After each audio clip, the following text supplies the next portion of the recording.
Hi, I'm Max Dilendorf, a crypto attorney based in New York. Welcome to episode 6 of my series for victims of cryptocurrency theft. Taking legal action against US-based crypto exchange is a complex process, especially when you are up against the liability waivers found in their user agreements. These clauses are carefully drafted to protect the exchange from legal responsibility, but they're not bulletproof. Under the right circumstances, they can be challenged. That said, every case is different, and the outcome depends on the specific facts and details involved. Today, I will break down how liability waivers in crypto exchange user agreements actually work, and how in some cases you may be able to push back. So when you open an account with a crypto exchange, you are agreeing to its user agreement, and that's a binding legal contract. Most of these agreements include very broad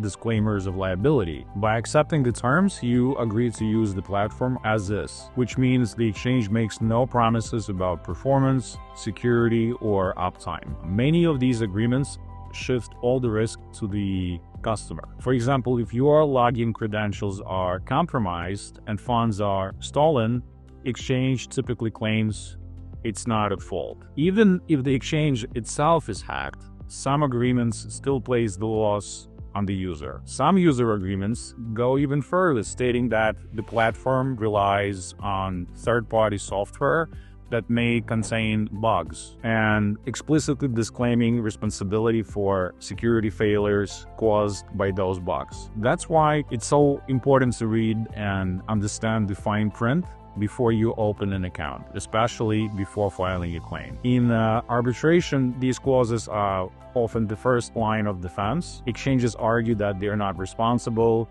and that the customer failed to protect their own account and credentials. These waivers certainly make recovery more difficult, but they don't let exchanges off the hook entirely. US-based crypto exchanges are regulated as financial institutions that are required to meet certain standards. Most major platforms are registered with the Financial Crimes Enforcement Network, FinCEN, as money service businesses and are licensed in multiple states as money transmitters. So these registrations come with real obligations, especially when it comes to cybersecurity and fraud prevention. For example, New York, widely regarded as the toughest crypto regulator, requires digital asset companies to comply with detailed cybersecurity standards under 23 NYCRR Part 500. These rules require that exchanges maintain written cybersecurity policies, internal controls, multi-factor authentication, and breach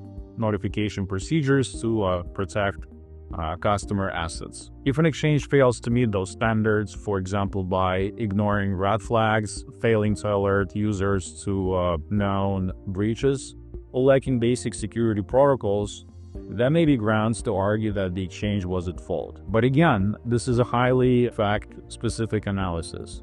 Whether a claim succeeds depends on what the exchange knew, what it did or failed to do, and how those facts are presented in arbitration. And this is where the arbitrator becomes critical. Outcomes often depends on who hears your case and how strictly they apply the user agreement. That's why carefully selecting your arbitrator, something we'll cover in the next episode, is so important. Crypto law is still evolving, and arbitration outcomes can be unpredictable, especially in cases involving crypto exchanges, liability waivers, and emerging cybersecurity standards. This is exactly why working with an experienced crypto attorney is critical. A lawyer can help you to evaluate your case, identify regulatory gaps, and create a legal strategy that gives you the best chance of success. And keep in mind, arbitration rulings are final, and it's difficult, if not impossible, to appeal them. You generally get one chance to present your claim, so it needs to be done right the first time. Don't be discouraged by waiver language. If